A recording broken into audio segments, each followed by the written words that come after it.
Cité comme exemple dans la protection des forêts et des espèces qui y résident, le Gabon poursuit ses efforts de préservation de la biodiversité en menant une lutte acharnée contre les criminels fauniques. C'est pour cette raison qu'un atelier de renforcement de l'arsenal juridique et technique des magistrats a été initié ici à Franceville, dans la province du Haut-Ogooué. Aujourd'hui, on parle des infractions nouvelles, comme le blanchiment, qui aujourd'hui se développe à travers les activités forestières et fauniques.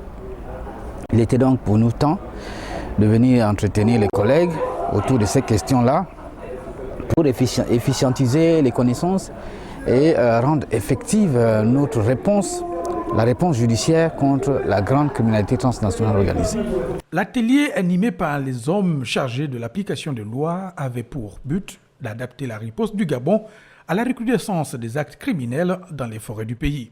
Les magistrats ont montré leur intérêt, leur grand intérêt à travailler, accomplir la mission qui leur est confiée par la loi pour, n'est-ce pas, permettre à ce que les objectifs prévus par le gouvernement gabonais dans la lutte contre la criminalité environnementale en général et la criminalité faunique en particulier soient atteints. Pour les participants, cette mise à jour était nécessaire pour mieux encadrer les exploitants forestiers afin que les sanctions encourues par ces derniers correspondent au cadre juridique en vigueur dans le pays. Lorsque nous menons nos enquêtes, parfois on se contente de la première infraction qui a été constatée, alors que derrière il y a peut-être un trafic qui se fait.